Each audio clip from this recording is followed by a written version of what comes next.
மருத்துவ கழிவு சுத்திகரிப்பு ஆலைக்கு எதிராக மானாமதுரை நகராட்சி முழுவதும் கடையடைப்பு போராட்டம் நடைபெற்று வருகிறது. விவரங்களோடு இணைகிறார் செய்தியாளர் சிதம்பரம். விவரங்களை பகிர்ந்துக்கலாம். ஸ்ரீராம், அதாவது மானாமதுரை சிப்காட் வளாக மருத்துவ கழிவு சுத்திகரிப்பு ஆலை அனுமதியை ரத்து செய்ய கோரி மாபெரும் கண்டன ஆர்ப்பாட்டம் நடைபெற்று வருகிறது. குறிப்பாக வர்த்தகர்கள், அரசியல் கட்சியினர், பொதுமக்கள் இந்த போராட்டத்தில் கலந்து கொண்டு போராட்டத்தில் ஈடுபட்டு வருகின்றனர். மானாமதுரை நகராட்சி முழுவதுமே கடைகள் அடைக்கப்பட்டு இந்த ஆலைக்கு எதிராக கடும் கண்டன எதிர்ப்பு கிளப்பியுள்ளது. குறிப்பாக மானாமதுரை சிப்காட் அலுவலகத்தில் தனியார் நிறுவனம் வரை மருத்துவ கழிவு சுத்திகரிப்பு ஆலை நிறுவனத்திற்கான பணிகளை சுமார் 8 மாதங்களுக்கு முன்பு தொடங்கினர்.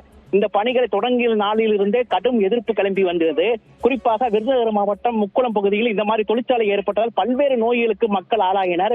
இதனால் பாதிப்பு இங்கேயும் ஏற்படும் என்ற நிலையில் ஆரம்ப கட்ட பணிகளின் போதே பொதுமக்களும் அரசியல் கட்சியை எதிர்ப்பு தெரிவித்த நிலையில் இந்த 90% பணிகள் தற்போது முடிந்த நிலையில் இந்த ஆலையை முழுமையாக ரத்து செய்ய வேண்டும் என கோரிக்கையை விடுத்து இன்று கடையடைப்பு போராட்டத்தை நடத்தி வருகின்றனர். தற்போது அரசியல் கட்சியினர், வர்த்தகர்கள், அனைத்து பொதுமக்கள் அனைவரும் வந்து இப்போ அந்த ஆலய முற்றுகையிடுவதற்கு மானாமதுரை தாலுகா அலுவலகத்தில் இருந்து ஊர்வலமாக சென்று வருகின்றனர். இதற்காக 500க்கும் மேற்பட்ட போலீசார் இந்த பணியில் ஈடுபட்டு வருகின்றனர். ஸ்ரீராம், விவரங்களை வழங்கியதற்கு நன்றி சிதம்பரம்.